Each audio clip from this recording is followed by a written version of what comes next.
Hello, hello, hello. We were at. You can go and we can go and start, Charles. We were at Lennox yesterday, and we ran into Paulette. She was with her. Their, she looked great. Last time I saw her, she was still recuperating. She's doing great, and it was awesome, awesome. Are we on?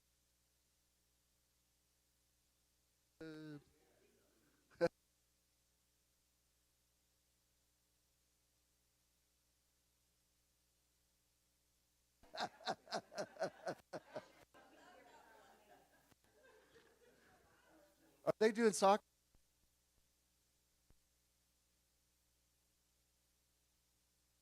Logging on. Welcome, welcome. Trying super happy to have John and Kathy Brock. Most of you meditators know the Metron meditation community is different from the Metron community.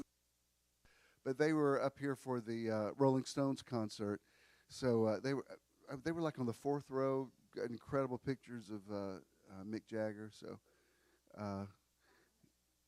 it was awesome. They're apparently teenagers. Their kids. What was the thing? What was the thing that your kids wanted, like that device that locates 360? They wanted to put it, and they were like, no, thank you. We don't need to be observed 24 hours. We're just fine. Thank you very much. They told them, we're going to see the Rolling Stones. I'm like, oh, scared of y'all? But anyway, glad you guys are here. And glad all of you are here. Sorry for those of you who came last week that didn't check the emails that we've been sending every week for 10 years. I'm not going to say it was Wellington. A couple of other people who aren't here right now. But when I say, if you looked at the shout out, look at the what, I'm going, therein lies your problem. All the things you text me about during the week and ask me are already, the information is already there. Yep. You just might want to just check my Facebook page before you get your car and drive. Fauna. When he's in trouble, I call him his native name. Yeah, I don't know what's going on with it. I mean, last weekend there were not one, not two, but 3 water main breaks in Atlanta, and we live right directly between 2 of them. So there was no water. And from, I'll spare you all the details, but let's just say after a couple of frantic drives to the store to buy up whatever water was left, I've got so much bottled spring water in my kitchen just in case. Like every time I flush the toilet, I'm like, are we good? It's like, you don't realize how much you appreciate being able to flush the toilet until you can't do it. It was like music to my ears. Oh, let me hear that again.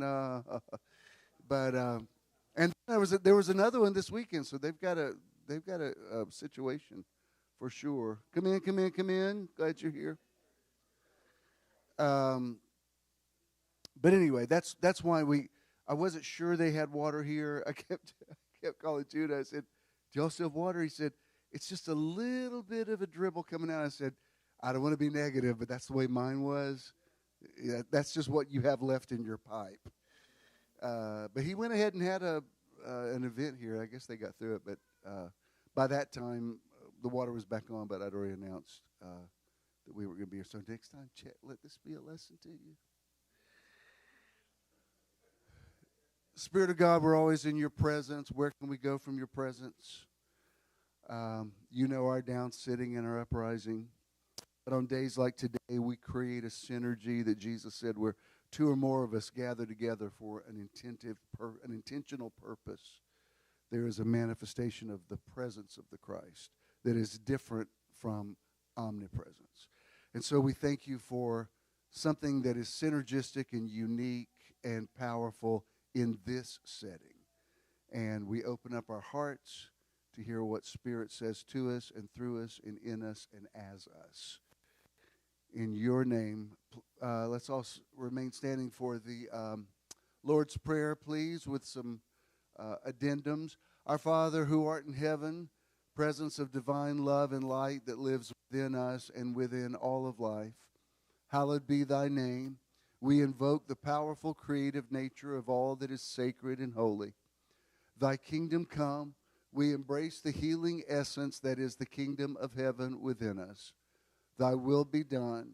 We accept our greatest good as we align with our divine nature, on earth as it is in heaven, knowing that the affairs of our lives reflect our evolving consciousness. Give us this day our daily bread. Each day we receive great blessings from within and throughout all the activities of our lives. And forgive us our trespasses as we forgive those who trespass against us. We accept the divine nature of all things and all people, including ourselves, as we move away from judgment and toward greater awareness of divine presence. And lead us not into temptation. We shall be vigilant in expressing and experiencing the oneness with all life. But deliver us from evil, as we are learning to live without fault-finding and suffering. For thine is the kingdom and the power and the glory forever and ever. We accept the consciousness of divine perfection with all its power and glory right here, right now, and forever. Amen, and so it is. Tell the person next to you, please resist the temptation to stare at me the entire time because I'm so good looking, and try to concentrate on what's happening in the service, and then you may be seated.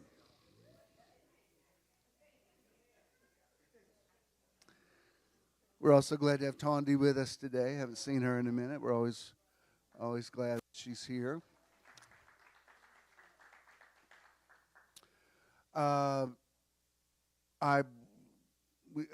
Just catch you up on everything. We had a great time celebrating. It was my mom's 86th birthday last week. That went well. We took her out to eat and went back over to her place and had cake, and it was good. And then I left Monday for Santa Fe, and I was out there. That's where my daughter, Christina, and her, my 3 granddaughters live. And I haven't seen them in a couple of years. And come on in. So Michelle was already showing some pictures beforehand, but they're doing really well. And Santa Fe is beautiful. And if you've never had a chance to go out there, it's worth the trip.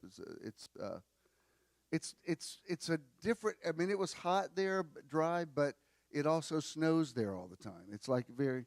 Come in. But we had a great time. Can't believe how big my girls all are, but that was wonderful, and I got back Thursday night. So it's been a good week, and I do have a good word for you today. A couple of announcements for June. We've given to St. Jude's Children's Hospital before, but every time they run one of the commercials, which is often, I think, man, this is so amazing. And there was a movie on last week. Danny Thomas was in, and it made me think, it's incredible that he started this thing, and people whose children have cancer, they don't pay anything. I mean, it's incredible. So we're going to give to St. Jude's again. We've given to them so many times that we have copious amounts of mail that we get from them. I mean, you can imagine we've given to a different organization every month for a decade. So we're on so many mailing lists. It's unbelievable. Sometimes I'll take pictures of just like this was just today's mail. But it always makes me feel good. I think, well, look at all the seed we've sown everywhere. So that's always great. So that what you're giving this month will trickle down, give to them. Next Sunday is not only Father's Day, but Shonda Corelli is going to be with us today or next week. And there's no, I don't have to sell you on Shonda. There's none like her. I can't even think of anybody to compare her to. She's a completely unique talent. And if you've never heard her in person, she has what do they call it, a residency here. If you've never heard her in that venue where she's got a live band, and it's really worth going out there. I'll let her talk about it next week, but she's incredible. And also remember, we have Meditation Weekend number 23 coming up in August 3rd and 4th on Driftwood Beach and Jekyll Island, and it's also going to be Metron's 10th anniversary celebration. So if there was ever one you want to come to, it's this, because Jekyll's always, the first one we ever did was on Jekyll Island, and there's nothing like it. And when we were there for this last meditation, Ken and I went a day early, and I wanted to check out what sunrise looked like there. I want to make sure it was light enough for it to be safe, and it is. And so it's the sunrise on Driftwood Beach is mysterious and beautiful and inspirational, and you're going to love it. So that's August 3rd and 4th. Is that everything I needed to announce? Come in. I believe that it is. Charles or Michelle, let me just do a quick little sort of 3 or 4 minute meditation if you've got some music for me. And let's all get on the same page. Come into the place of unity. I think everybody knows what we're doing here. In the scriptures, spirit and breath are used interchangeably. In the Old Testament, it's ruach. In the New Testament, it's pneuma. We're going to breathe and be aware of spirit, the Holy Spirit, the Spirit of God. Put both feet on the floor, sit up straight. Get yourself in a posture that's conducive to flow. Let the energy of God, the life of God, the Zoe, the same Spirit that raised Jesus from the dead, let that flow through you. We're going to inhale through our nose and hold it, and exhale through our mouths. So let's breathe in, hold, exhale. Get your lungs really filled up with oxygen. Let's inhale big. Get some oxygen up to your brain. Hold it. Out through your mouth. Let yourself relax with each breath. Inhale. Exhale. Come into a place of peace. He will keep him in perfect peace. His mind is stayed on him. Inhale.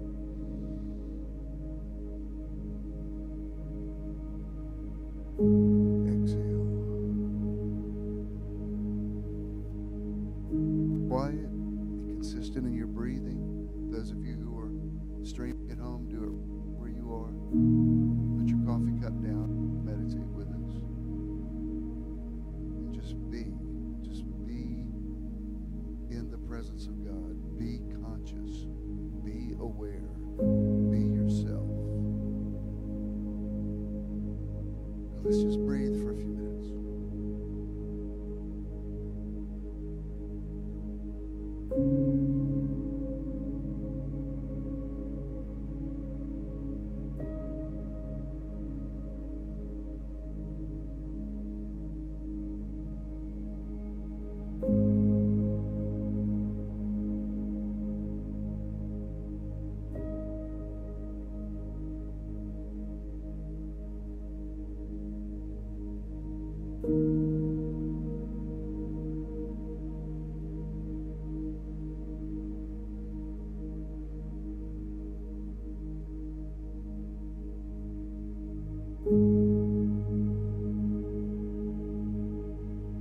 Let the stress just flow out of you. Release anxiety.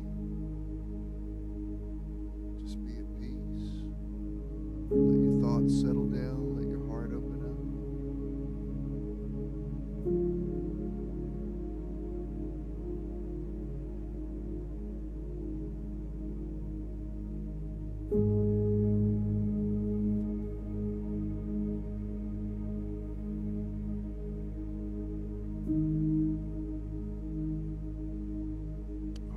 Still in the mode, we're going to make some affirmations. I'll say it, then you say it. I am blessed. I am a blessing. I am peaceful. I am peace. I am healthy. I am health. I am well. I am wellness. I am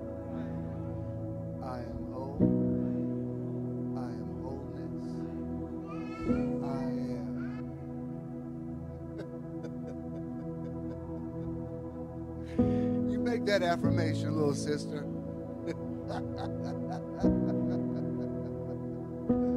I am happy. I am happiness. I am aware.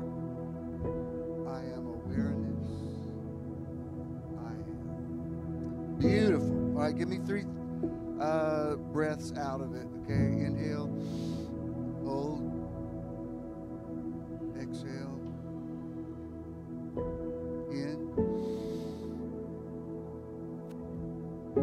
out. One more, in, hold it, exhale. Beautiful. Thank you, Maestro.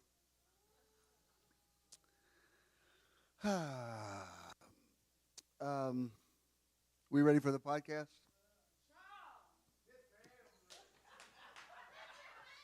Call his name.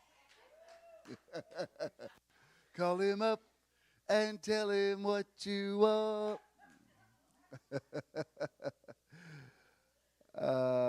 Welcome to Metron Live Podcast, coming to you from the beautiful Kirkwood neighborhood, Midtown adjacent. Metron people, would you please give podcast people a welcome? Hello, podcast people. As always, we appreciate Charles McFall, the rock god of podcasting, who makes this possible every week. I do have a good word for you. I'm not in a series this month. May get back to one next month, but this month's been sort of different, so we're more in the now. So I speak into this atmosphere, and I say, let there be light. My title today is Get Back to Where You Once Belonged, Discovering the Power of Coming to Yourself. The famous Beatles song, Get Back, actually was a sarcastic answer to, what's it called, when people are trying to come into the country illegally? Yeah, immigrants. Thank you. I couldn't think of the word immigrants. Especially in the UK at that time, it was a real issue with Pakistanis and a lot of people coming from the Middle East. And so when McCartney wrote this, it was a sort of a statement on people who were anti-immigration. I'm going to use it sort of in a context. Before I get into, I'm going to show you out of the Gospel of Luke. Before I show you this, I'm going to just give you a little background. This week, when I went to Santa Fe, and when was it? Last weekend, Christina, I was driving. Christina texted me and said, send me your itinerary so I'll know what time to pick you up. When she sent it to me, I was driving, so I just texted driving and sent that back, meaning I'll send it to you when I'm not driving. But then I was at a red light pretty quickly, so I just went ahead and sent her the information. And so she thumbs up, got it. Didn't think about it again. So Monday, I left super early. It was a 2-hour time difference and a 3-hour flight. And I've gotten to where I've done enough frantic trips to the airport, delayed because of traffic on the expressway. I nearly go a day early. I'd rather just be there and, be online and find their Starbucks and relax. So I was there 2 hours early and needed every minute of it. It was the longest security line I've ever been in. But it was fine. I thought, glad I did it. I was glad I had water that morning because we weren't sure we were going to have water. I said, you know what? If this water doesn't come on, I have to get a hotel down by the airport because I can't get ready in the morning. Fortunately, none of that happened. But flight to Santa Fe was fine. As soon as we landed, Santa Fe's an hour from Albuquerque, so I flew into Albuquerque. And so as soon as the plane landed, everybody turns their phone on immediately, and I said, just landed. I'll text you when I'm at bag claim. So she goes, "Yay, you're here." So okay, great. So we get off the plane. It took me a minute to find the carol with the bags were coming out, but I finally did. And so then I texted her. I said, "Okay, I'm sitting out in front of bag claim between bag 4 and bag 5. So I'm on the lower level. So I was waiting to see her vehicle arrive. So I stood there for a minute, didn't hear from her, and then she texts me. She says, "Oh my God," her words, "I'm so dumb. I can't believe I've done this Larry David thing." Texted the other day, driving. "I thought you meant you were going to rent a car and drive from Albuquerque to Santa Fe, because we had discussed that." I said, "Maybe I'll just drive." She says, "No, let me just pick you up, because that way we'll have an hour to talk without Clementine, because, when you've got a 4-year-old, there's no conversation, because it's every second." So I texted her back, and I said, "First of all, don't ever say you're dumb again. And secondly, I'm going back and looking at this text exchange. I can totally see why you misunderstood what I said." She said, "Well, I should have realized." I said, "No, I said, let it be a lesson to both of us." Because I sent the itinerary so quick after I said driving, I can see why she thought I was saying, "I'm going to fly into Albuquerque, I'll get a car, and I'll text you when I'm there, and, you send me the address," whatever. So it's no big deal. And, she was kind of panicking. I said, "Christina, it's fine. I'll sit here. I've got emails to answer. You'll be here. I'll get a snack. It's no problem." She was there, and it didn't anywhere seem like an hour. But the reason I'm telling you this is have you ever had a situation where somebody misunderstood a text exchange because they didn't understand the context? And it's precisely the thing that's wrong with most biblical interpretation. Because people who only look at the letter and don't understand the spirit completely misunderstand what the Bible's all about. If you don't understand, first of all, if these are my last words on planet Earth, if I'm on life support, I'll take the tube out and say, "It's not a book. Read it in context." Because when people try to make it into a monolithic book, they do the opposite of rightly dividing it. They wrongly connect it. And so you conflate all these very different ideas. Bible, the Protestant canon that we have, I know you know this, but from looking at my Facebook feed this morning, clearly the majority of the world does not know this. The majority of the Christian world does not know this. It's not a book. The Protestant canon that we have is 49 books, Old Testament, 27 New Testament. There were originally 300 Gospels that were winnowed down to the 4 that we have in what we call our canon. Bible was written by 4 different authors to different people groups over a 1,500-year time period. And so because one person says something, well, let me say it this way. Jesus could be talking to 2 different groups of people and say something very different because of who he was talking to. It's not a rule book. It's not a guidebook. It's not a book. The Greek word ta biblia, it's like if you speak Spanish, bibliothèque, it means a library. It's when somebody says, "What does the Bible say about it?" That's a wrong premise, because that would be like saying, "What does the library say about something?" The library says War and Peace, Gone with the Wind, To Kill a Mockingbird. The library says a lot of things. I used to say the scriptures are full of contradiction. I don't even say that now. I just think you have to understand who was speaking at the time. Do I believe it's inspired? Absolutely.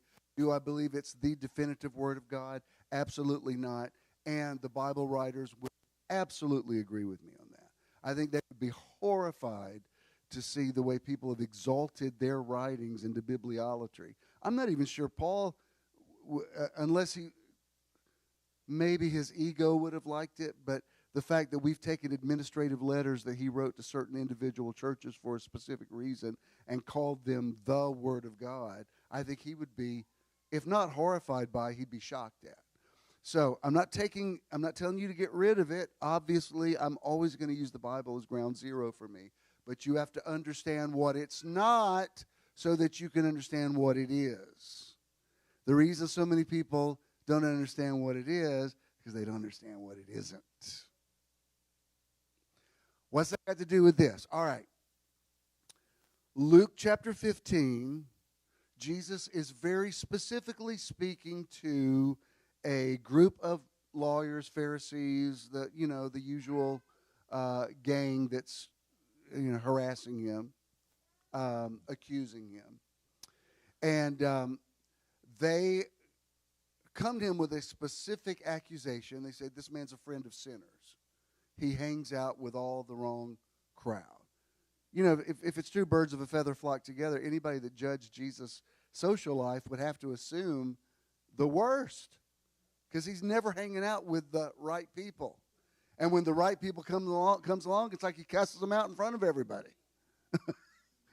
I'm sure the religious people were afraid to confront him because he would just, he never backed down. He never even clarified. He preaches the sermon, unless you eat my flesh and drink my blood, you have no part of me. And it just thinned his own staff down. His group of disciples said, he's gone a little too far. Like, we're happy to follow him, but eat your flesh and drink your blood. What are you talking about? And Jesus didn't follow after them saying, let me explain. He looks at the ones who are remaining and says, you going to leave too? And they're like, I'm sure they were afraid to answer, like, no, we're not going to leave. Where would we go? You have the words of life. He was I know I always say these things, but they're important. Nobody else says them, so I've got to. You read Matthew 16, in early part of the chapter, Jesus says, who do men say that I am? Or maybe it's 18. Who do you say that I am? And, they're saying, some say you're John the Baptist, some say you're Elijah. Peter says, I say you're the Christ, the Son of the living God. And Jesus just totally commends him. Flesh and blood has not revealed this to you, Simon Bar-Jonah. Just a few verses down, Jesus says, listen, I'm going to go to Jerusalem, I'm going to be crucified, but 3 days later I'm going to be back. And Peter says, what any good friend would say, no, we're not going to let that happen to you. And Jesus doesn't say, no, Peter, let me explain. He says, get behind me, Satan. Now, if you were Peter, you'd be like, wait a minute. You just said the church was going to be built on this revelation of the Christ that I had, and now 5 verses later, I'm Satan? Seriously? I got to tell you, you're maybe more evolved than me, but if I worked for somebody that publicly humiliated me like that, I would probably leave. I'd be like, you know what? I don't think you understand. I left everything to follow you. And when I say we're not going to let you be crucified, I'm just trying to protect you. And you call me Satan in front of my friends? Seriously? Y'all feel me? That would be a deal breaker for me. I'd be like, no, you don't talk to me like this week. Clementine, she's 4 and she's adorable, but she's very 4. And so she kept saying, I want you to play with me. I said, okay, fine. So I'm in the floor playing with her, but Clementine has rules. And if you break the rules, she's not patient with you. She goes from growling at you to screaming at you. So I said, Clementine, I don't know how to do this. I'm not, you don't play it this way. This dinosaur goes in this thing. I said, no, it's called playing. If we're going to play, that means I get to have fun, which she didn't like, and she screamed. So I just said, sweetie, nobody screams at Poppy. This isn't working for me. I love you and all, but I've been screamed at enough in my life. And if you think you're going to play the granddaughter card with me and add some extra, like, oh, I don't think so. Poppy's out. So she was following around like, come play with me. I'm like, no, sweetie, you have too many rules, and I don't want to be screamed at. So I'm just telling you, you don't scream at me. That's not going to happen. And we finally came to Jesus because by the last morning, I was up early, and she said, Poppy, will you play Batman and Superman with me? I said, okay. But we're going to just have fun. We're not going to have a lot of rules. Nobody's screaming at anybody. You understand? Yes, Poppy. The girls weren't even up yet. Christina was up late. We were downstairs. So she brought these two big scarves, and so I tied my cape around my neck. And we played. We saved several people in Gotham City and in Metropolis. We'd save, and she was full of imagination. Oh, there's a kitten stuck in that tree. I was like, this one's for you, Batman. So it was great. And a couple of times I didn't do it right. I was like, we don't scream at Poppy. We're honored to have Poppy in the house. And she got it. By Thursday, when Christina was taking me to the airport, she was like, Poppy, I love you. She's hugging me. I was like, better. But, after you've already had several kids, you know, kids are magical. Like, ish. But they can be. Let's put it that way. My point is, Jesus just could say some really harsh things to these people that followed him. This guy comes up, this centurion, who clearly has a relationship with a man. When you look at the Greek word pais, it's he says, I've got 100 men that work for me, but one of them is my boyfriend. That's there's no other way to read it. And Jesus says, I'll come heal him. He says, no, it's not necessary that you come under my roof. And Jesus says, no, it's fine. And so he says, no, just send the word and he'll be healed. And Jesus turns to his disciples and says, that's the greatest faith I've found in Israel. If those disciples had been, if they had been super legalistic, come in. Hey, Crystal, I just realized it was you. It's good I'm talking about the prodigal today. Because my daughter has come home. But if you were somebody who had dropped your fishing net and followed Jesus and had taken on the reproach of his ministry, and then this pagan, man-loving Roman comes along and Jesus says, that's the greatest faith I found in Israel. I know. I mean, it would be easy to say, excuse me, really? That's the greatest faith? Oh, I don't know, Jesus. It might have taken a little faith for us to leave everything and follow you. Again, you didn't say that kind of thing to Jesus because he just didn't. Jesus, he just said the truth. And if you're not used to being around truth tellers can come across very abrasive. We live in a culture that doesn't really exalt truth. So when people just hear truth, it comes across as people being blunt. Anyway, the reason I'm saying this is in this interchange with the Pharisees, he talks about how God looks at what they call sinners. And he gives them 3 parables. He speaks in parables. The first one is, he said, let's say hypothetically a man has 100 sheep and one of them strays away, and a good shepherd will leave the 99 and go find the one. So he's making a point of how whoever God is, that parental entity seeks out the one who strays. Very difficult to reconcile this with the God who sends people to hell. How do those two concepts jive? Well, on another parable, he says somebody comes and they don't let him into the house, and the guy says, depart from me, you cursed, I didn't know you. Again, you have to know the context he was talking about. he was never talking about sending people to hell, ever. I defy you to find it. Well, he said, it'd be better to cut off your hand and be thrown into hell. Nope, he did not. He said, it'd be better to be thrown into Gehenna, the garbage dump. And if you go to Jerusalem, you can see where he was sitting on the mount and where he explained it to them. It was a horrible place where the worm did not die. And there was gnashing of teeth. It was a horrible place. It was never, until the Catholic Church turned that into a concept of eternal punishment. There's nobody in Jesus' audience who would have ever thought that's what he was talking about.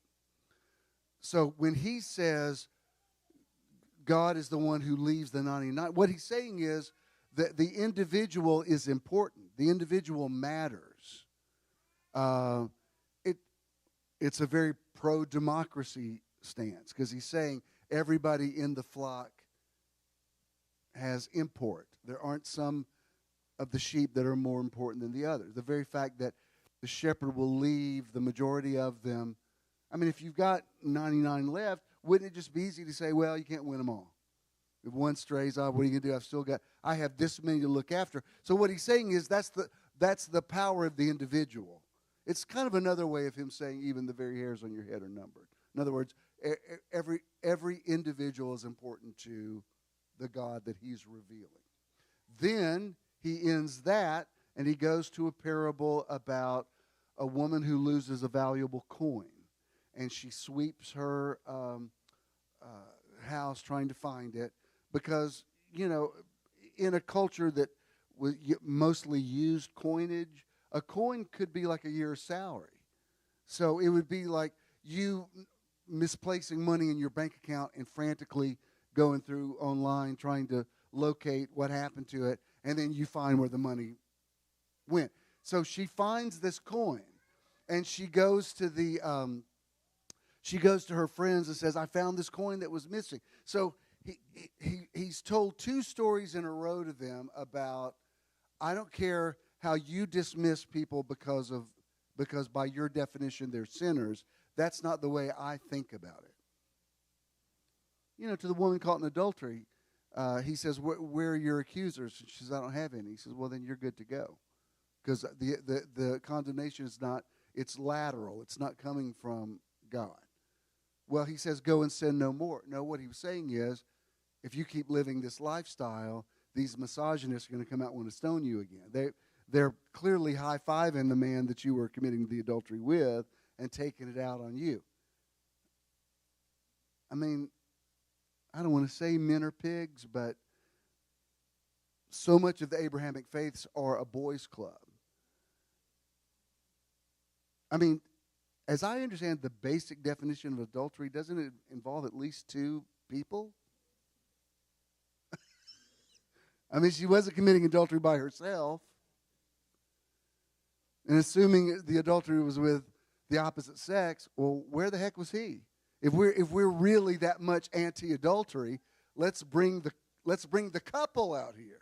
Where is he? I don't know. He might have been in that crowd. He might have just rolled out of bed with her and lost the crowd saying, I say stoner. Stoner. I was trying to do the Pee Wee Herman voice, couldn't do it.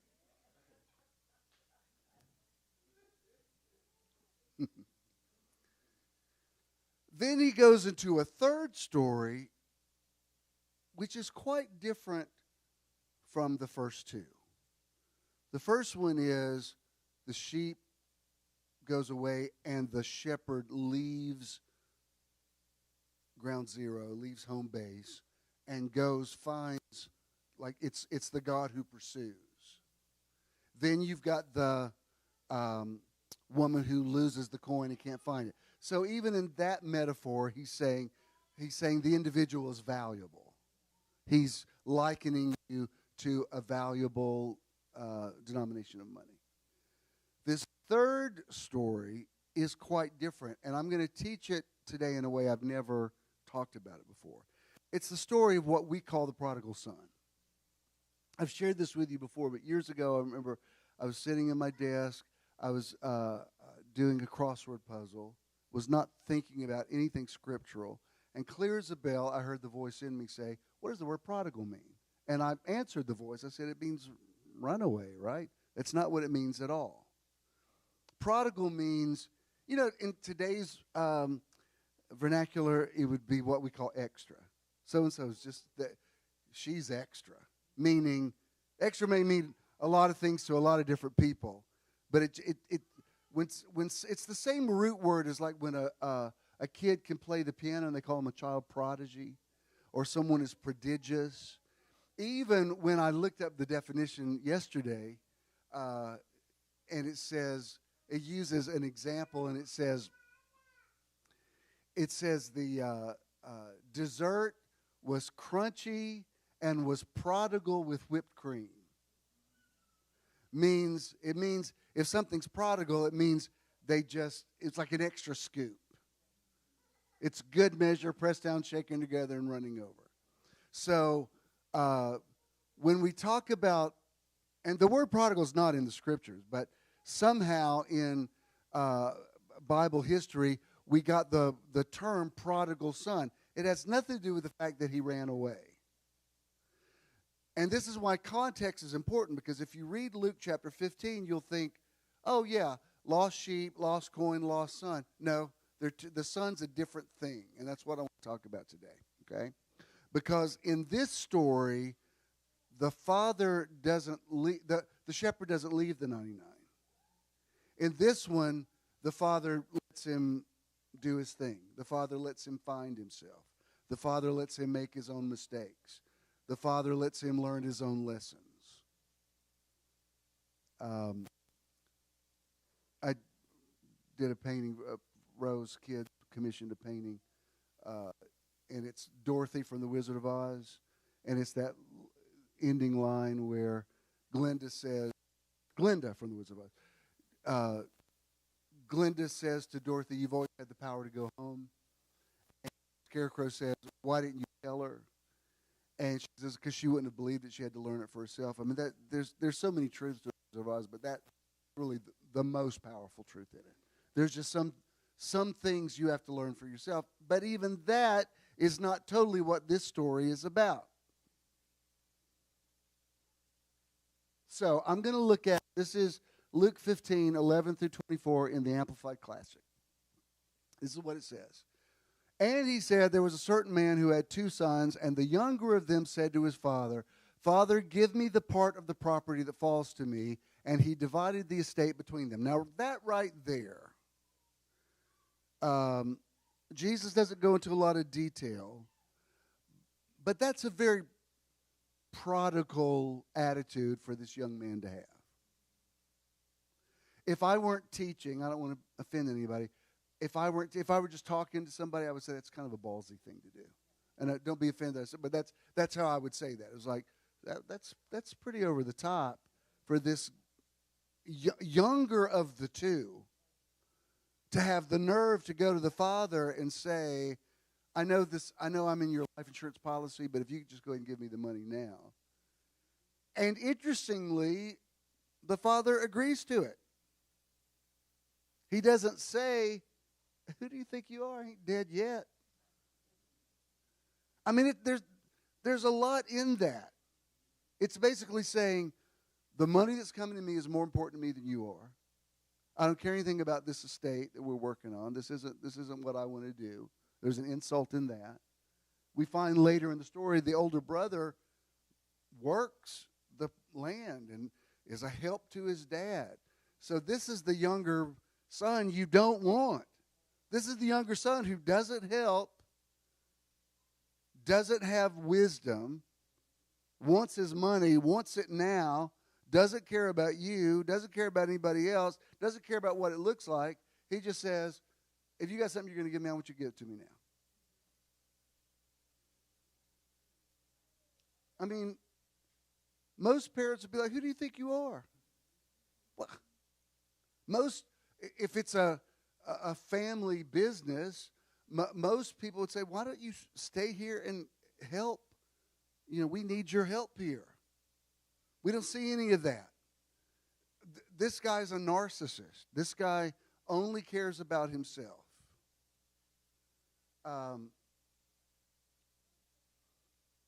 there's also a truth in here that there's hope for narcissists, because he does seem to evolve out of the narcissism. But let me explain to you where I'm going with in this teaching. And not many days after that, the younger son gathered up all that he had and journeyed into a distant country. Now that right there is not only am I moving out and getting my own apartment, I'm leaving town. I'm not even telling y'all where I am. I'm not even giving y'all my number. Just give me what's mine. See ya. I got to bounce. I mean, I feel like I'm being vulgar, but it's like he's given his father the finger. And everything that they stood for. Everything, you have to fill in the blanks here, but this is a man who is a landowner who, if you've owned a land, if you've got a family business, probably it would be safe to say time and effort is gone. This might have been something that the father inherited from his father. Maybe this was a family business. And this is this kid saying, I don't care about it. I don't even want to be in close proximity to y'all. I don't want y'all dropping over my house. I want what's mine. I want to do my thing. Leave me alone. Bye. When somebody moves to a far country, one of your kids moves out and says, I'm moving to Lithonia. You're like, well, okay. If they say, I'm moving to Siberia. Why? Because I want to get as far away from you as I possibly can. There's an insult in that. So he gathers up all that he has, journeys to a distant country, and there he wasted his fortune in reckless and loose from restraint living. So it's not even like he leaves the family business and says, I just don't think I'm a farmer. This isn't your thing, but I'm going to be in a rock and roll band. Yeah, but it's not like he goes and works to create a different reality for himself. He takes the fortune that he's had the nerve to ask for, and then he just flushes it down the toilet.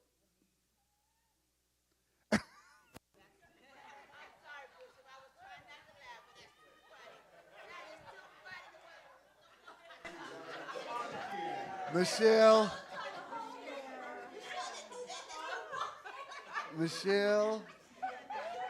you just took sound effects to a whole nother level. I know it wasn't. I'm just saying, I'm giving her the glory. I couldn't have cued that better. Now, Michelle, tomorrow I'm going to use the term flushing a toilet, and then I would like to hear a sound. It shows you how much I'm in the flow, Jesus. No pun intended. That was funny. So he takes one possible destiny and decimates it. And, money can go really fast. You look at some of these rappers that have made millions of dollars and then like in a year are bankrupt. Somebody asked in an interview with MC Hammer, back in the day when he was so big, and somebody said, how did you go through $50 million so easily? He said, if you've got an entourage of 30 guys who are traveling with you, and everywhere you go, you've got to put them in a hotel room. He said, you'd be amazed how fast $50 million. If you're going to spend $50 million, you better be filling up arenas, keeping it coming in, because it can go really fast. Even just with whatever you spend. Don't you ever go to the grocery store and you're like, dear God, what did I buy? And you get home and you put your groceries up like, what did I just spend $250 on? I don't see it. Somebody comes home and says, when are you going to get groceries? Like, I did. You don't even see. So, but it's the same thing with huge amounts of money. Huge amounts of money can go quickly. Let's go on. It says, and when he had spent all he had, a mighty famine came upon that country, and he began to fall behind and be in want.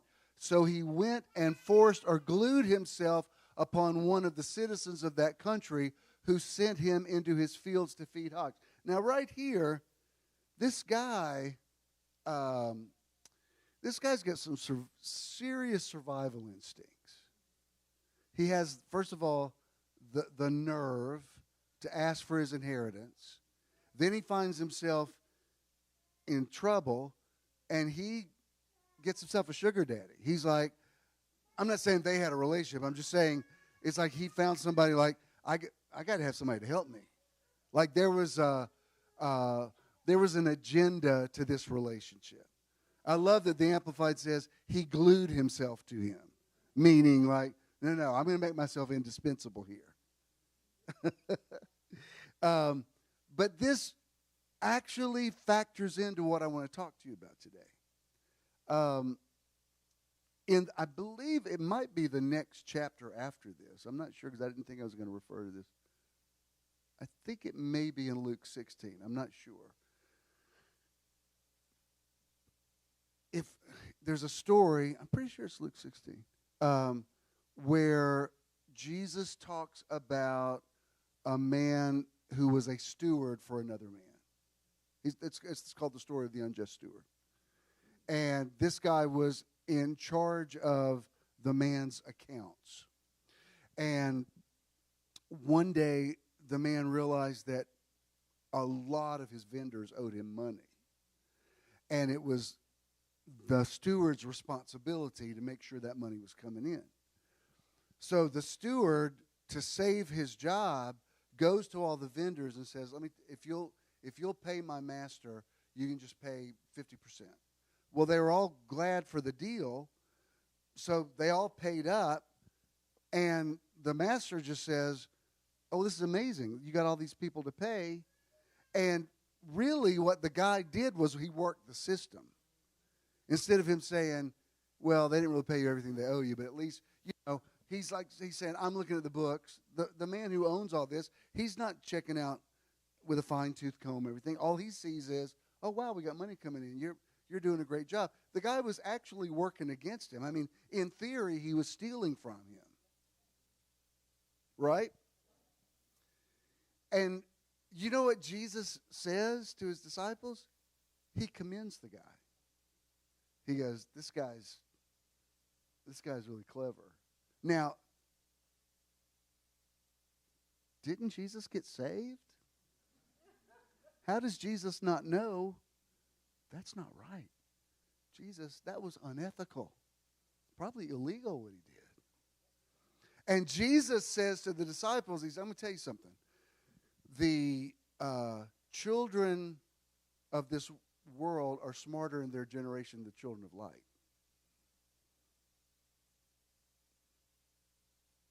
Y'all hear what I'm saying? When Jesus said, be wise as a serpent and harmless as a dove, he's kind of encouraging you when you have to think like a criminal, think like a criminal. I mean, I'm sorry you have to know that there's this ghetto side to Jesus, but there apparently is. Part of Jesus that grew up in the hood. It says, sometimes you got to do what you got to do. And then he says to them, it's one of the most bizarre, if I didn't know it was in the Bible, I would believe somebody made it up.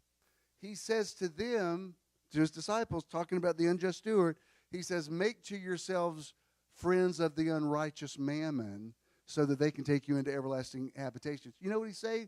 He says, get some friends that got some money because you may need them. Again, Jesus, that kind of sounds manipulative. That kind of sounds like an agenda. I'm a better person than that, Jesus. I only love people for who they are. And Jesus is like, well, that's why the people outside of this are smarter than you guys, because you guys don't know how to work it. I mean, doesn't it seem wrong? It seems like Jesus should have said, that man was cast out into utter darkness because of his illegal ways. This is why legalism is so, Rahab the harlot is in the lineage of Jesus because she lied. When they were looking for the spies, she hid the spies and she lied about it. And guess what? Got put into the lineage of Jesus. That's what's wrong with so many evangelicals today, they're too holy for Jesus.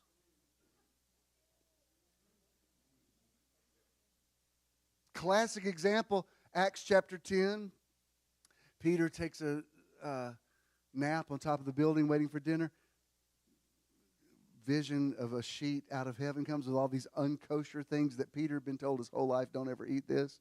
And Jesus says, go kill it and eat it now. And Peter gets religious on Jesus. Peter's like, my lips, none of that unclean food will ever touch my lips, Jesus.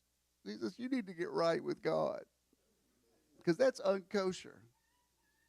That would be like a Southern Baptist minister asleep on a roof and a sheet coming down out of heaven with a woman preacher smoking a cigarette, wearing pants. It was like it would punch all of his buttons.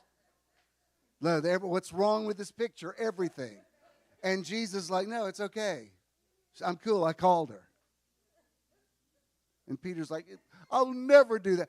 You're too holy. Listen, when you're too holy for Jesus, you're just too holy.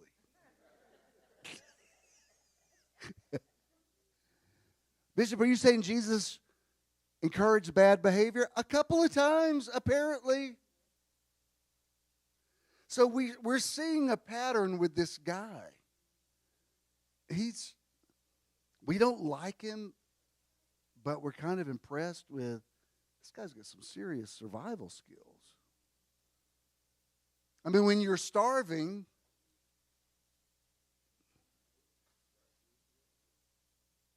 hungry people do stuff. And he would gladly have fed on and filled his belly with the carrot pods that the hogs were eating, but they could not satisfy his hunger, and nobody gave him anything better. And this is the most important thing that's in the entire chapter. When he came to himself. Don't read any further than that. I grew up singing songs in the church. There's joy in the camp. A sinner has come home. We had a very much of a concept of the story of the prodigal son means somebody has left the fold. They've left God, but they're coming back. And so we're happy. And the way we conflated the scriptures, we thought that meant it's good they didn't die while they were still out there, or that loving, merciful God would have had no choice but to send them into hell for eternity. You know, yesterday, my cousin LaDonna's mother-in-law passed away, 94 years old. We went to her memorial service. And Bishop D.E., my cousin, spoke at it, and he said something, I guess I've heard this before, but it was the way he said it really resonated with me. He said, in his message, he said, God doesn't love you. God is love. Because if God loved you as a verb, that would mean that he could unlove you, or that he could hate you, or that he could have other feelings towards you. He said God is love. When an entity is love, that's different than saying God loves me. Because if I only think God loves me, the implication is I got to make sure I keep doing everything right so that I don't lose that love. But when the entity is love, he would have to ungod. Do you understand what I'm saying? If I say God loves you, that sounds good, but there's at least the kind of love of God I grew up with, there was always an ultimatum in it. He loves you, but. He loves you as long as. He loves you if. You know, when I started teaching ultimate reconciliation, so many people were so concerned about what other people were doing. Are you just saying you can do anything you want to still go to heaven? I would say to them, well, what do you want to do? Well, it's not me. I just want to make sure they're not doing it. I don't want them to have fun. And it's like I don't know if you watched my sermon last week, but I said, when John the Baptist said, behold the Lamb of God who takes away the sin of the world, you can't observe both. You either observe the Lamb of God to the point that you don't notice the sin of the world, or you're so preoccupied with the sin of the world that you can't see the Lamb of God. You can't see both. And when people are so concerned with who's wearing what and who's sleeping with what and who did what and who did this, what, they haven't even seen Jesus. Because when you see Jesus, whoever Jesus is to you, when you see that revelation of the Christ, it's so irresistible that you don't really notice anything else. Peter walked on the water because he observed Jesus. When he observed the waves, you can't observe both. You can't observe the sin of the world. And again, I'm not saying people shouldn't go to prison. Of course, actions have consequences. I'm not saying there's no morality. I don't even have that argument with people anymore. It's such an immature argument that I don't even, it's like me telling Clementine, you're not going to scream at me. Somebody starts telling me verses of Scripture that I've been preaching on for 54 years. I'm like, no, I don't do this. I'm not. You should be honored that a man like me is even talking to you. For me to demean myself, to have some stupid argument with you that is not going to win your heart. It's only going to make you double down into your Phariseeism. Believe what you want to believe. Namaste. I'm so much happier since I made that decision. Because it's ludicrous. People who have seen God have a completely, when you really see God, you're not preoccupied with what other people are doing. And when you look at in the Gospels, everybody's preoccupied with everybody else. You know, Peter gets this prophecy from Jesus. Remember at the end of John, he says, when you're old, you're going to be blind, somebody's going to be leading you on. And instead of him saying, why are you giving me this terrible prophecy? He says, what about John? What about John? Put the mojo on him too. That's all he cared about. You know, make John miserable too. It means he's preoccupied. You know why we're having trouble in the Middle East still after all these years? Because one sibling is jealous of another sibling. That's all it is. Isaac was chosen to be the favorite, and Ishmael's been ticked off about it ever since. That's all that is. It could have been remedied years ago if Abraham had stood up to his wife, because these men all had harems anyway. He should have said, Sarah, you're the one that told me to have a child with Hagar.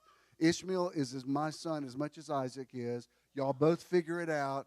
I'm not casting her out like you want me to, because she's my baby mama too. And technically, Ishmael was born. Sarah was a piece of work. You know, it's her idea. And then she's like, I cannot look at that kid one more time. What was your idea? He could have figured it out, but he didn't. He could have ended it, but he didn't. So when this says he came to himself, I would like to submit to you, this isn't a parable about somebody coming back to God. For one thing, I remember somebody asking me, they said, well, if you believe everybody's ultimately saved, what about winning the lost? What are you winning the lost? I said, well, lost people are still lost. But I don't read anywhere in this story that the father cut the son off. He didn't say, if you leave this estate, you're no son of mine. We can see from his response at the end of the story, as far as he was concerned, he was always a son. Didn't matter what he did.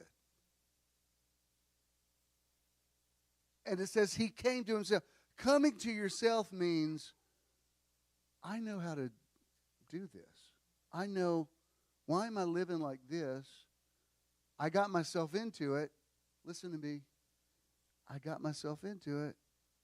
I can get myself out. If I got in this mess, there must be a way out of this mess. You heard me? When he says he came to himself, this is like Mufasa saying to Simba, remember who you are.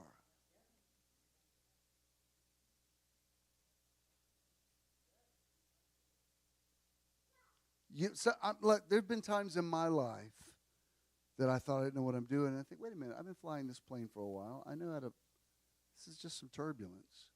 I know how to land this plane.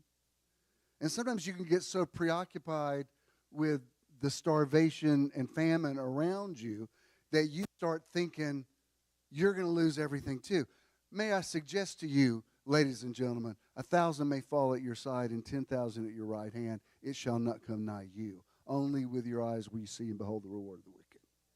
You have to, and listen, I got to tell you, I'd be lying if I said I don't have anxiety about my country right now. I have a lot of anxiety about it. And as recently as last night, I'm watching the news, and I thought, well, there's certain things I don't want to happen in the fall. But you know what? If they do, if democracy is a thing of the past, God forbid it comes to that. But if that's what happens and we lose democracy, I still have to believe I'm part of the kingdom of God. And I can't, as much as I love this country and believe what those founding fathers stood for, if it's in jeopardy, which I genuinely believe that it is, I think, well, I've got to get a bigger picture than democracy then, if that's what it comes to.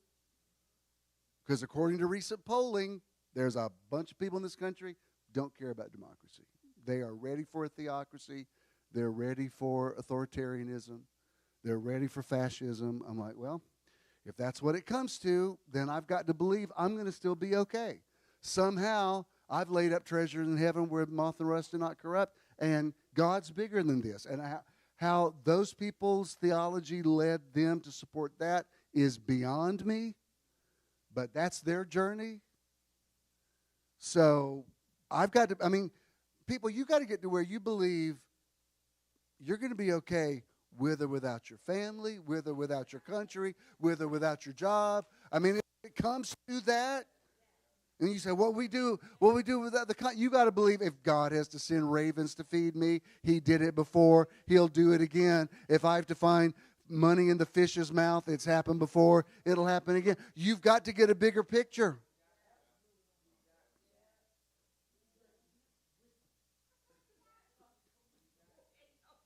Don't even think about it. You are the steward of the wisdom. Inez just said, you're lucky he's got the whistle. Inez doesn't say amen when she gets excited. She blows a rape whistle. That's why Philip, in his wisdom, is the keeper of the whistle during my sermon.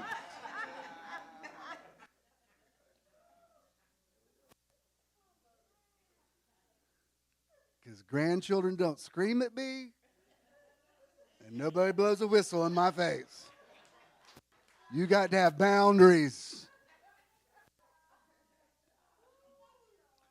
Y'all hear what I'm saying? And then when it says, when he came to himself, Bishop, this is about him going back to God. No, it's not. This is about him, for the consequences of his actions, realizing that at the end of the day, he's got to help himself.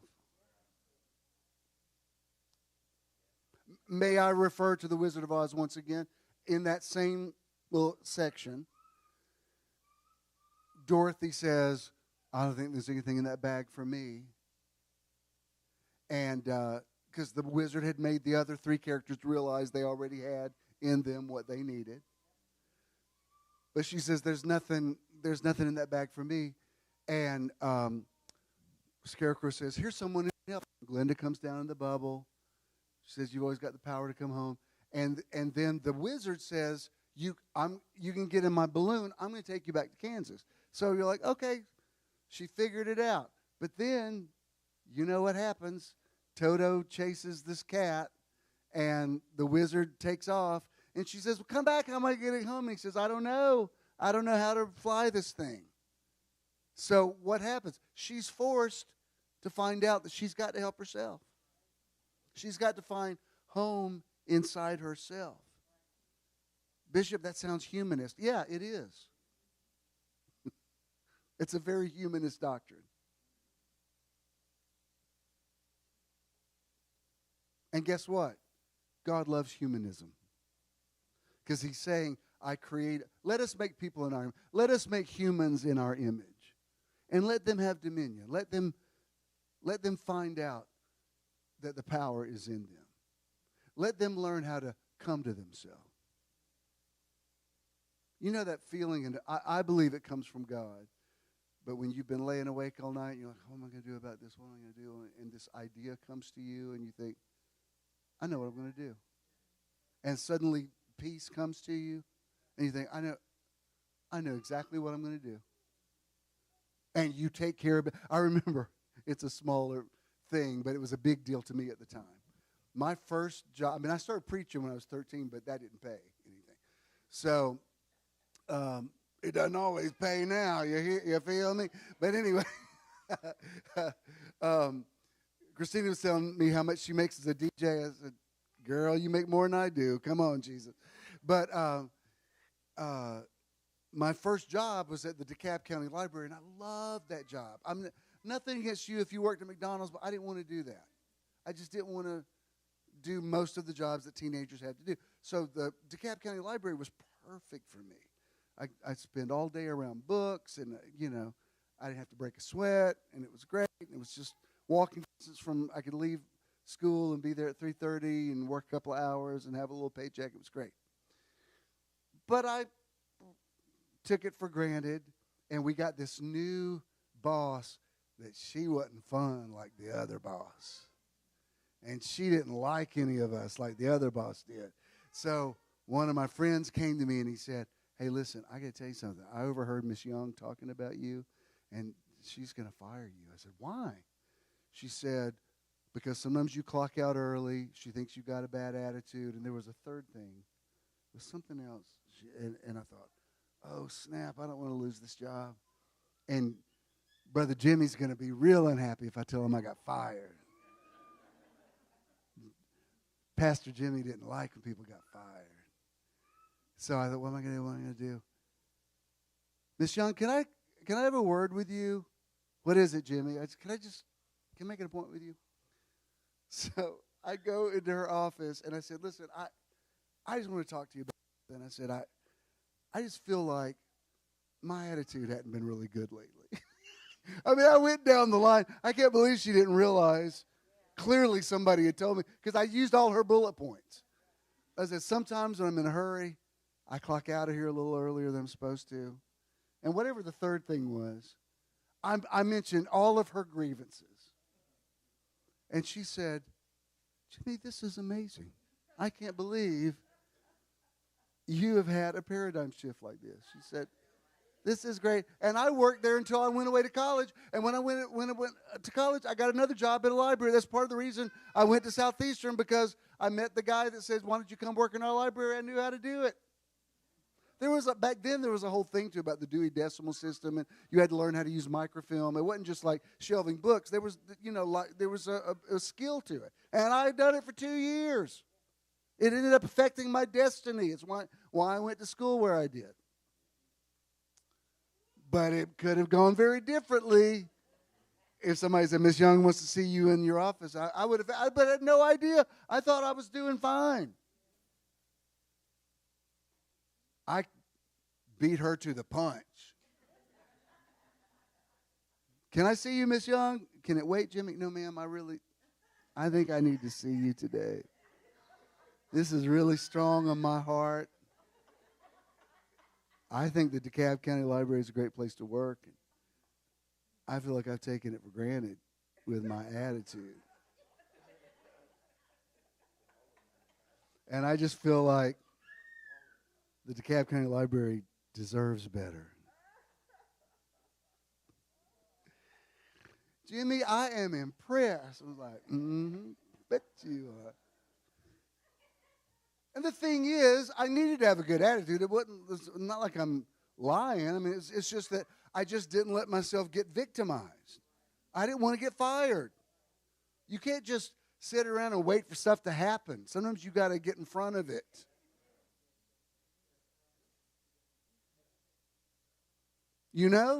If you see something coming, stop ignoring it and say, maybe we need to do a little preemptive strike here. Because if I leave this alone as it is, this thing's going to get worse. So when this guy says, came to himself, you know what he's doing? Like, wait a minute. I'm the guy that went to for my inheritance and got it. I'm the guy that found this guy to take care of me and got the job. I've glued myself to him. I made myself indispensable. I know how to save myself. So he gets this plan. How many hired servants of my father have enough food and even food to spare? But I'm perishing, dying here of hunger? Like, this isn't going the way. This isn't what I visualized at all. So he says, I will get up. And the King James is, I will arise. The two most important statements. He came to himself, and I will get up. Now I'm going to give you a little motivational speaking right here. We all go through stuff. Stuff happens. Things are overwhelming. Life's hard. All that is true. You can say, well, I'm just going to sit down, wait till things get better. Baby, they're not going to get better.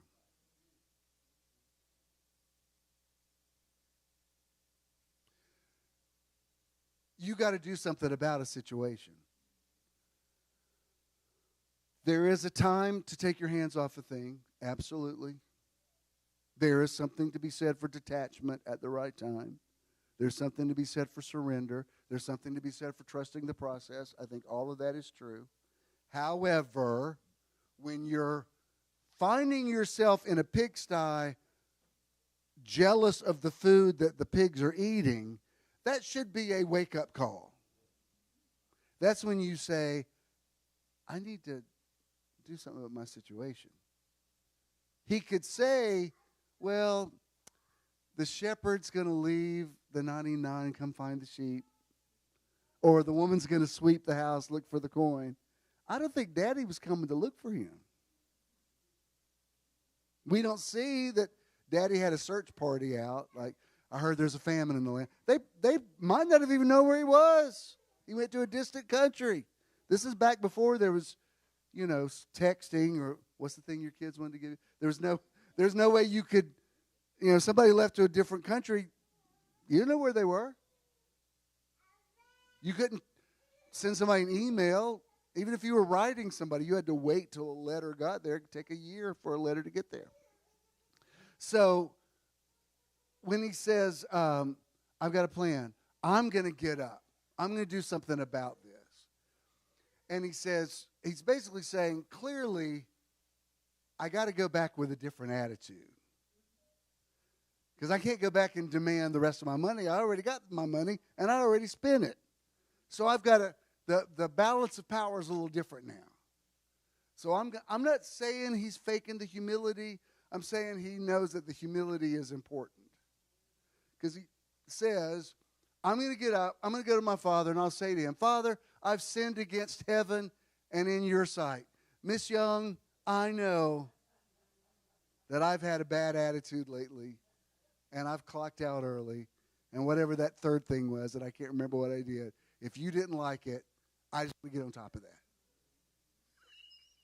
I will say to my father, I'm no longer worthy to be called your son. I don't want to just totally think the worst of this guy. I'm not totally sure that's what he believed, that he wasn't worthy. I think that was the right thing to say. It's how you come in there. I'm not even worthy to be called your son. Yeah, that's more like it. We need to see a little something, even if it's a performance. Frankly, I didn't think my attitude was that bad. But that new boss did. And she was calling the shots. Miss Young, I think I've got a bad attitude. According to her definition, apparently I did. I could have said, somebody told me you were discussing me in the break room.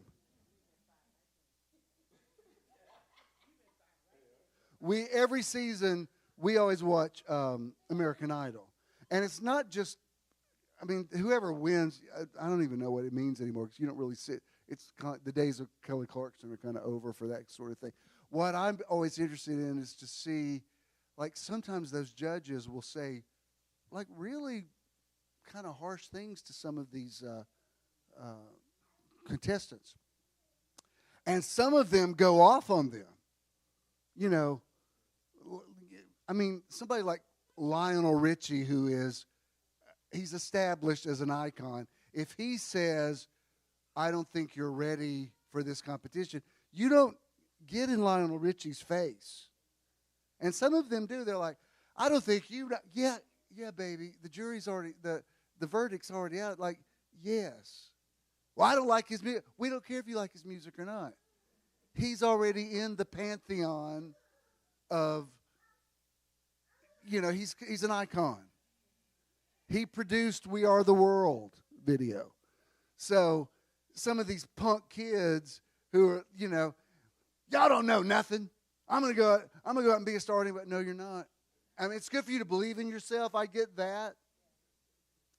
And I've heard some of them say, well, I hear you. I'm going to keep trying. But the ones who really make it and sometimes get an extra chance, who will say, thank you. Thank you for telling me that. Why? Even if you think they're wrong, those three people up there, these seasons, it's Katy Perry and Luke Bryan, whether you like them or not, they're bona fide stars. They fill up stadiums. They make millions of dollars. If it's not your taste in music, it's somebody's taste.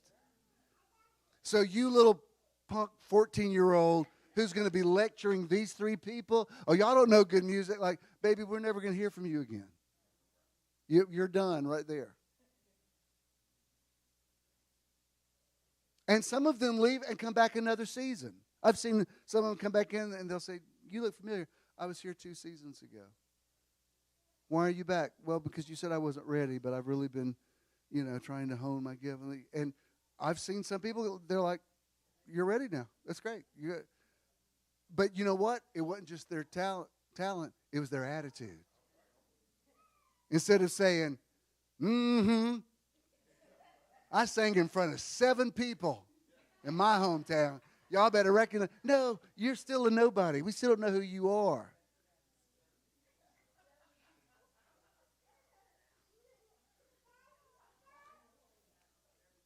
So when he says, I will say to him, Father, I have sinned against heaven and in your sight. I'm no longer worthy to be called your son. Just make me like one of your hired servants. And he got up and came to his own father. Next thing. And while he was far off, the father looked out and said, this so-and-so thinks he's going to come back in here. No, that's not what he says. It says, while he was still a long way off, his father saw him and was moved with pity and tenderness for him. And he ran and embraced him and kissed him fervently. And the son said to him, Father, I've sinned against heaven and in your sight. I am no longer worthy to be called your son. I no longer deserve to be recognized as a son of yours. But the father said to his bondservants, bring quickly the best robe, the festive robe of honor, and put it on him, and give him a ring for his hand and sandals for his feet. And bring out that wheat fattened calf and kill it, and let us revel and feast and be happy and make merry, because this my son was dead and is alive again. He was lost and is found. And they begin to revel and feast and make merry. This is like giving a drink to an alcoholic. This is encouraging bad behavior. What are you doing giving this kid a ring? Don't you know his track record? He's going to go hawk it and sell it. God knows what. And guess what? That's what the father loved about him. You might not get it. The father never changes his feeling toward him at all. He doesn't put him on remedial financial counseling. He doesn't say, I think you need therapy. And look, I know there's a case to be made for tough love. I get that. Believe me, I've dealt with situations in my own household. What I'm saying is, big picture, whatever was in this guy that made him prodigious or a prodigal. It was the thing that got him in trouble, and it's the thing that saved him.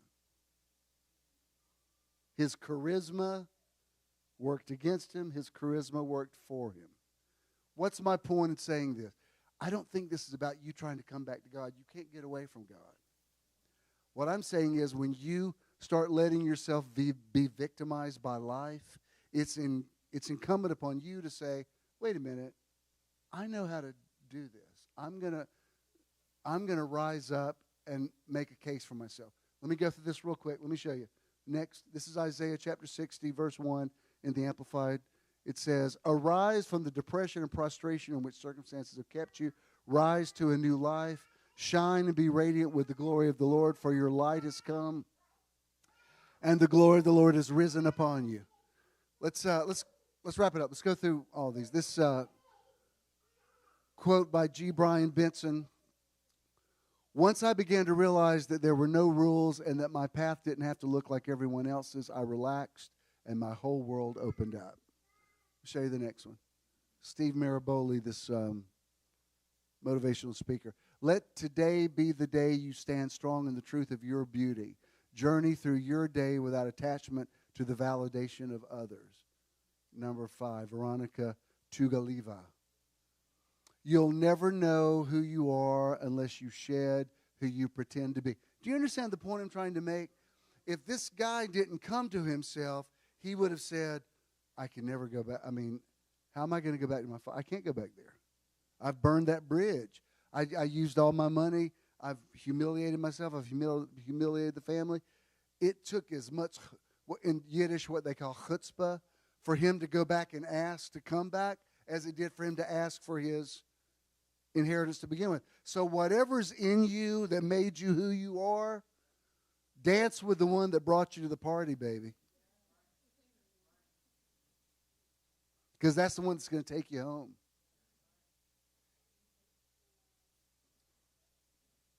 Hannah Hart says this. Nobody is wired wrong because there's no wrong and right in the way we are. Now look, I know there was a Hitler. I'm not saying that everybody's perfect. What I'm saying is what I'll tell you this. If Hitler had known how to play to his strengths, he could have been a great leader. Don't misquote me. I'm not saying there's anything valid, but I'm saying whatever is in you to make you seen or powerful or whatever, that's your thing. Look, don't let anybody dull your shine. I remember, I'm coming to a close, but I don't even know how many weddings I've done over the years. I married y'all. Did I marry anybody else in here? Married y'all. I married y'all. That's right. I'm glad to see some of these marriages still together that I married all these years ago. How many years ago did I marry y'all? 20, 25 years? All right. And I'm not saying I'm irreverent, but I'm very, I married your kids. I'm very relaxed in how I am. You know what I mean? It's like I'll say personal things. I might say something that's funny. It's not that I'm trying to use it as a comedy platform, but when I look and it looks like a bride's about to pass out from nervousness, I'll say something. Over the years, I can't tell how many people have said, oh, my God, if you hadn't said that funny thing, I think I would have. But when you said what you said, we laughed and relaxed. I'm always get the job done. But I performed a wedding ceremony for this. They were sons of a daughter and son-in-law of somebody that position in the church.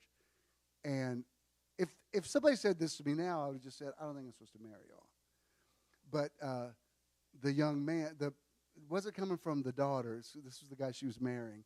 He said, we're going to ask you to marry, but we don't want any of that Jim Earl stuff that you do. I said, what do you mean? He said, you know, that your personality things. I don't want that.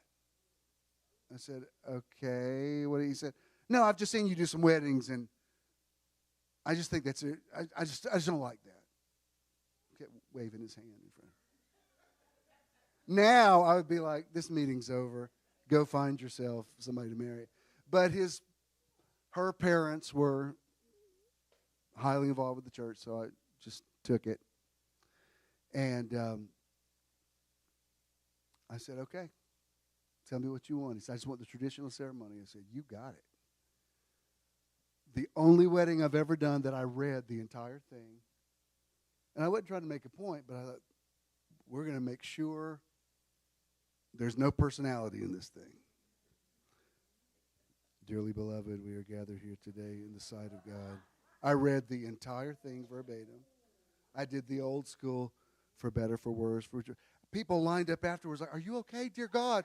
What is wrong? What's wrong? I'm like, I'm just following orders. Now, that was one out of 50-something years of marrying people. Everybody else gave me rave reviews. That one, I don't even know if they're still together. Say what? But if you're going to get me, you're going to get me. I can't not do my thing. This is what, for whatever, the highs and lows of my ministry, somehow I've made a living doing what I'm doing right now my entire life. So somebody somewhere liked it. Lord knows I've been all over the place, and y'all keep finding me. I'm like, I believe in Conyers. You're like, okay, where are we going? I'm gay. Like, all right, we didn't see that coming, but all right. I'm in a theater. Where is it? Yep, I'm in another theater. Y'all like, I can't shake y'all. Y'all like, where else would we go? You have the words of life. That's why, for some of y'all that hung with me this long, people say, you still with Bishop Swilly? You're like, obviously.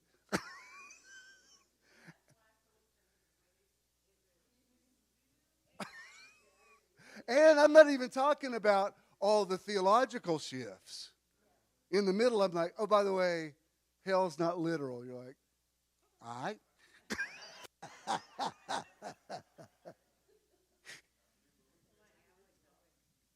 Danny even asked me, we still believe in God? I'm like, yeah, why are you asking? I just need to know. Because I'm going to believe whatever you believe. Of course I believe in God. Don't you put that evil on me, Ricky Bobby. But I understood what he was saying. He's like, I heard your voice years ago, and I can't follow a stranger. My sheep know my voice. Now, if I came in here today and started talking different, y'all be like, what are you doing? Because you got to do what's organic to you. And if you don't have, I've seen other people reach higher heights by not being who they are, and I'm like, I'm not willing to make that sacrifice. Not willing to do that. And then we'll end it with this quote with Jeff Moore.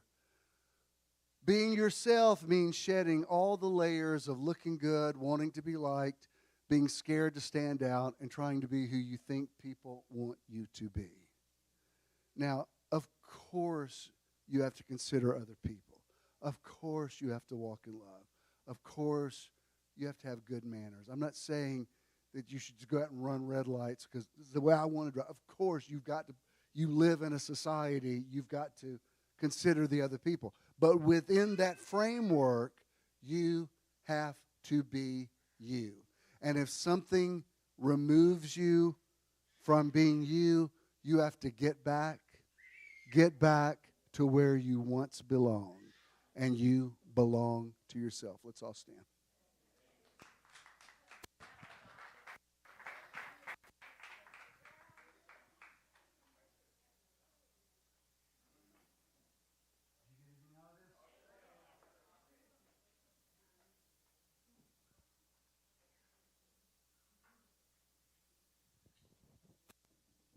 Let's play the outro, please. Contributing to Metron is quick and easy. You can give anytime using any smartphone. Text the amount you would like to donate to 404-620-5044. You will then receive a notification that you successfully completed your donation. You may also visit bishopthenow.com and click the support tab to give there as well. When you contribute to Metron, you're also donating to the charity or organization of the month. Thank you for your investment into Metron. If you have a check, make the JESM. Avery will take that. If you have cash, just pay it forward. Remember, Chandra will be with us next Sunday, so I'd like to have a good turnout for that. And if I'm your spiritual father, next week is Father's Day, so who's your daddy? I speak a blessing over you. You're blessed when you come in, blessed when you go out, in the city, in the basket, the country, the store. Blessed is the fruit of your body. Your enemies come up before you one way and flee before you seven. The Lord makes you the head and not the tail. You're above only and not beneath. You are especially blessed to be yourself. And if you are in a pigsty today, I beseech you to come to yourself, rise up, and take care of business. Do what you know to do. Whatever you set your hand to will prosper. You have a beautiful day today, and you wake up tomorrow saying, this is the day the Lord has enabled me to make. I will rejoice and be glad in it. God bless you. Go in peace. I'll see you next Sunday.